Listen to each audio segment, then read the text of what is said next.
യേശുക്രിസ്തുവിൽ സ്നേഹം നിറഞ്ഞവരെ, വചനയാത്രയിലേക്ക് നിങ്ങളേവരെയും സ്വാഗതം ചെയ്യുന്നു.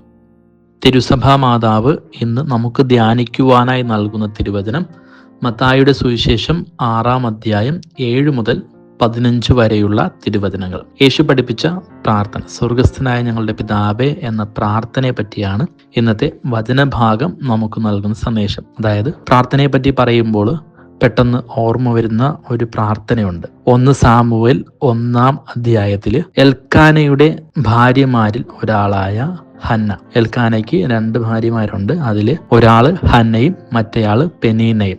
അതിലെ ഹന്ന വന്ധ്യയായിരുന്നത് കൊണ്ട് തന്നെ പെനീന അവളെ വാക്കാല് ഉപദ്രവിച്ചിരുന്നു, വേദനിപ്പിക്കുമായിരുന്നു. അപ്പോൾ അങ്ങനെ ആയിരിക്കുന്ന സാഹചര്യത്തില് ഹന്ന ദേവാലയത്തിൽ ഇരുന്നു കൊണ്ട് നെഞ്ചുരുകി പ്രാർത്ഥിക്കുകയാണ്. പ്രാർത്ഥിക്കുന്ന സാഹചര്യത്തിൽ ഏലി ഹന്നയുടെ പ്രാർത്ഥന കാണുകയും തെറ്റിദ്ധരിക്കുകയും ചെയ്യുന്നുണ്ട്.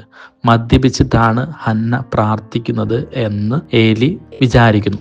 എന്നാൽ ഹന്ന ഏലിയോട് പറയുന്നു, ഞാൻ മനം നൊന്ത് ഞാൻ എൻ്റെ കർത്താവിനോട് പ്രാർത്ഥിക്കുകയാണ്. അപ്പോൾ ഏലി ഹന്നായോട് പറയുന്നുണ്ട്, നിന്റെ പ്രാർത്ഥന ദൈവം കേൾക്കുമെന്ന്. അങ്ങനെ ഹന്നായ്ക്ക് ഒരു മകൻ ജനിക്കുന്നു. അതാണ് സാമുവേൽ. ഇവിടെ ഹന്നയുടെ പ്രാർത്ഥന അത്രമാത്രം വലുതായിരുന്നു. ആ പ്രാർത്ഥനയ്ക്ക് ഒടുവില് ഹന്നായ്ക്ക് ഉത്തരം ലഭിച്ചു. സാമുവേലിനെ ഹന്നായ്ക്ക് ലഭിച്ചു. ഹന്ന അപ്പോൾ പറഞ്ഞ വാക്കുകൾ പ്രകാരമാണ്, എൻ്റെ മകൻ്റെ മുലകുടി മാറുന്ന സാഹചര്യത്തില് ഞാൻ എൻ്റെ മകനെ കർത്താവിന് നൽകുമെന്ന്. കാരണം കർത്താവ് എനിക്ക് തന്ന മകനാണ്, ഞാൻ കർത്താവിന് വാക്കുകൊടുത്തു, അതുകൊണ്ട് ഞാൻ ആ മകനെ തിരികെ കർത്താവിന് തന്നെ നൽകും.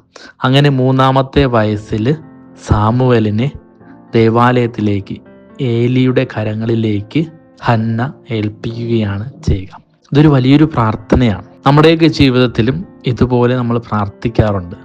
എന്നാൽ പ്രാർത്ഥനയ്ക്ക് ഉത്തരം ലഭിച്ചു കഴിയുമ്പോൾ നമ്മളിൽ പലരും അത് നൽകിയ കർത്താവിനെ, എന്നെ അനുഗ്രഹിച്ച കർത്താവിനെ മറന്നു പോകുന്നുണ്ട്. എന്നാൽ ഇവിടെ ഹന്ന നൽകുന്ന സന്ദേശം എന്ന് പറയുന്നത്, എന്നെ അനുഗ്രഹിച്ച കർത്താവിന് ഞാൻ തിരികെ നൽകിയത് കർത്താവ് തന്ന സമ്മാനമാണ്. നമുക്ക് ഓരോരുത്തർക്കും കർത്താവ് ഒത്തിരി അനുഗ്രഹങ്ങൾ നൽകുന്നുണ്ട്. നമ്മളിൽ പലരും പ്രാർത്ഥിക്കുന്നത് അപ്രകാരമാണ്, കർത്താവെ പരീക്ഷ എഴുതിയിരിക്കുന്നു, പരീക്ഷ വിജയിക്കണമേ, വിജയിച്ചു കഴിഞ്ഞാൽ ഞാനൊരു മെഴുകുതിരി കത്തിക്കാം എന്നൊക്കെ നമ്മൾ പല വാഗ്ദാനങ്ങൾ നൽകാറുണ്ട്. എന്നാൽ നമ്മളിൽ പലരും അതിന് ഉത്തരം ലഭിച്ചു കഴിയുമ്പോൾ, എനിക്ക് അനുഗ്രഹം ലഭിച്ചു കഴിയുമ്പോൾ നമ്മൾ നിറവേറ്റാതെ പോകുന്ന ചില കടങ്ങളുണ്ട്. എന്നാൽ ക്രിസ്തു പഠിപ്പിച്ച പ്രാർത്ഥന, സ്വർഗസ്ഥനായ ഞങ്ങളുടെ പിതാവേ എന്ന പ്രാർത്ഥന, ആ ഒരു പ്രാർത്ഥന വലിയ അർത്ഥം നൽകുന്ന പ്രാർത്ഥനയാണ്. ഞാനും പിതാവും തമ്മിലുള്ള ബന്ധത്തെ ആഴപ്പെടുത്തുന്നതും പിതാവിനോടൊപ്പം ചേർന്ന് നിൽക്കുവാനായിട്ട് എന്നെ കൊണ്ട് നടക്കുന്നതുമായ ഒരു പ്രാർത്ഥനയാണ് സ്വർഗസ്ഥനായ ഞങ്ങളുടെ പിതാവേ എന്ന പ്രാർത്ഥന. ക്രിസ്തു നമ്മെ പഠിപ്പിച്ചത് ദൈവത്തെ പിതാവേ എന്ന് വിളിക്കുവാനും എൻ്റെ ജീവിതത്തിൽ ഞാൻ നേടിയെടുക്കുന്ന എല്ലാ കാര്യങ്ങളും അത് ദൈവത്തിൻ്റെ അനുഗ്രഹമാണ് എന്ന് എന്നെ ഓർമ്മപ്പെടുത്തുകയും ചെയ്യുന്നുണ്ട്. ആ പ്രാർത്ഥനയിൽ നമ്മൾ ഒരിക്കലും ആ പ്രാർത്ഥനയിൽ പറയുന്നില്ല, എൻ്റെ സ്വാർത്ഥ മനോഭാവത്തോടെ എനിക്ക് അനുഗ്രഹം നൽകുക എന്ന് നമ്മൾ ഒരിക്കലും പറയുന്നില്ല. മറിച്ച് ഞങ്ങൾ എന്നാണ് പറയുക. അവിടെ ഒരു പ്ലൂറൽ ഫോമാണ് നാം ഉപയോഗിക്കുന്നത്. അതിലൂടെ കർത്താവ് നമ്മെ പഠിപ്പിക്കുന്നത് ഞാനെന്ന മനോഭാവം മാറ്റി നമ്മളെന്ന മനോഭാവത്തിലേക്ക് നാം മാറണമെന്നാണ്. ക്രിസ്തു നമ്മെ എല്ലാവരെയും സ്നേഹിക്കുവാനായിട്ട് പഠിപ്പിക്കുന്നുണ്ട്. ക്രിസ്തു നമ്മെ ചേർത്ത് പിടിക്കുന്നുണ്ട്.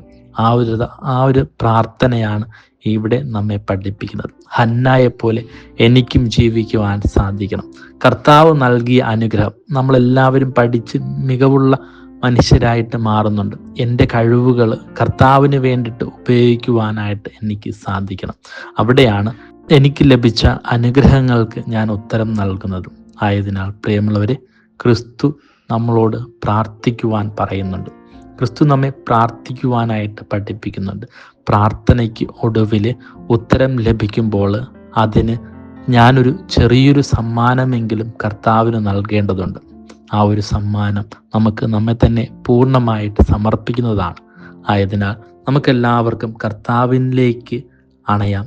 കർത്താവിനോട് പ്രാർത്ഥിക്കാം. കർത്താവ് നൽകുന്ന സമ്മാനം നമുക്ക് കർത്താവിന് തന്നെ ഉപകാരപ്രദമായ രീതിയിൽ ഉപയോഗിക്കുവാനായിട്ട് നമുക്ക് സാധ്യമാകണം.